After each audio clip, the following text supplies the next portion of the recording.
So dito tayo sa question number 2, no? Another example for sa ano po natin kanina. So answer the following questions, no? Okay?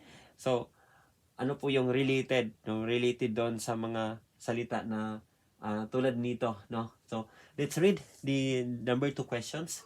So taom tano 왜 pisohan 마른 무엇입니까? 무엇입니까? So the interrogative question, 무엇입니까 is again what. Okay?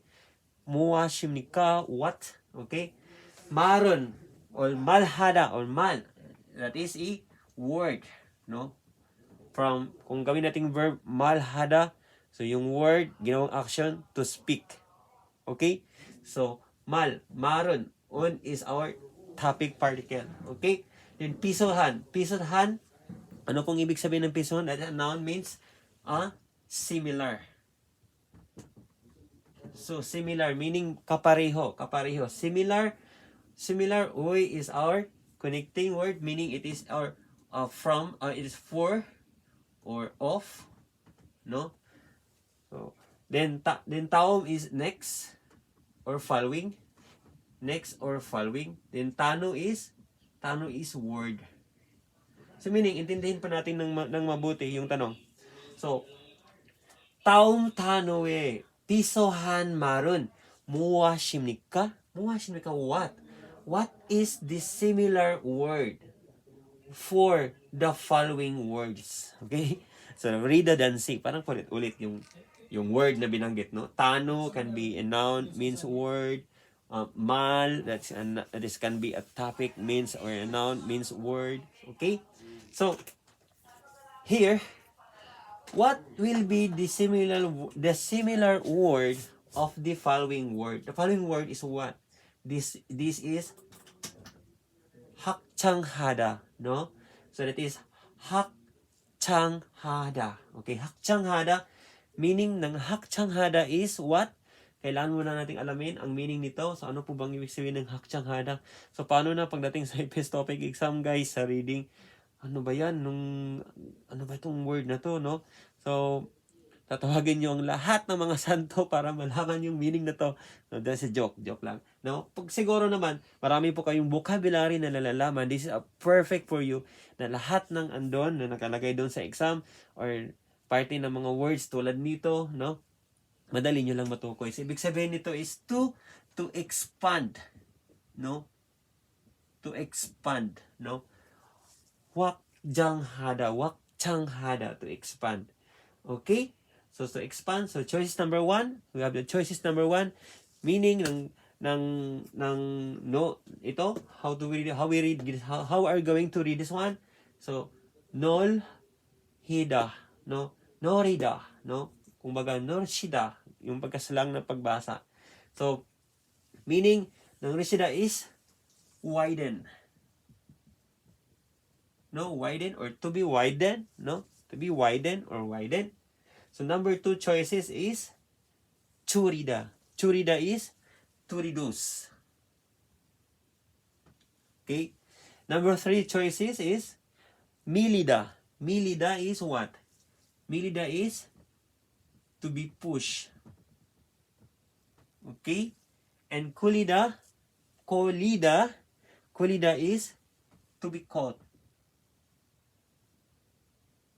Or manghuli, or hulihin, no? Hulihin, i-push, widen, or reduce. Bawasan, or lawakan. Okay, palakihan, no? So, very common and very easy for us. Why? So, dito guys, yung clue lang dito is sinolda. So, alam natin na na-memorize na ninyo yung adjective na nolda, no, wide, no? So, malamang, madali nyo lang matukoy ang sagot dito. Pag alam nyo din ang vocabulary meaning of this hakchanghada, no? Hakchanghada is to expand. Parang expansion, like for example, a room expansion, no? A road widening or a road expansion, okay? So, ganun po siya. So, madali lang po nating matukoy if we have a lot of vocabularies. So, dito pa lang, churida, no? Churida, reduce. So, churida, very common. ginagamit palagi, churida, no? Churioyo, churyosoyo, churilkoyayo, no? So, milida, very common also, no? Milda, tangira, no? To push and to pull, no? Applicable karaniwan sa doors, no? When you're pushing the door, no? When you're pushing the door, milyo, no? Milyo. So, yung mga Koreano dito sa Korea, guys, Monol, no? Monol, milyo. Milyo. Okay? So, ganun po yung sinasabi natin dito. Kulida is to be caught. Okay? So, simple. Our answer is number 1. This will be the answer. No? So, dito guys, na type of exam, mahirap po siya. Talaga. No, I can assure you na mahirap siya in the sense na kailangan natin ng maraming bala ng vocabularies. Maraming bala ng vocabularies kasi guys, may ibibigay lang sila na ano dito, yung kumaga yung word na ilalagay nila na medyo ano siya, medyo not familiar, no? Hindi lalo na pag hindi niyo na-encounter during your reviews. So, medyo mahihirapan po kayo. But somehow, you have to focus kung ano pong alam nyo. Okay? Dapat po, alamin nyo po yung mga similar meanings, no? Yung mga dissimilar meanings, kabaliktaran, no? Kailangan nyo ring malaman yan. Okay? So, that's all for today and that's all for this time video. And sana po, may matutunan po kayo tungkol po sa EPS topic exam na reading review natin, no? And stay tuned at saka abangan nyo po yung mga susunod na mga video ko for the examination. At sana po, share nyo lang po ng share para po marami pong matulungan natin during these videos, no? So, don't forget also to subscribe my YouTube channel. Just type Opa Waldo in Korea. No? Opa Waldo in Korea is on the way reaching your goals into South Korea. Okay, thank you everyone. Have a nice watching.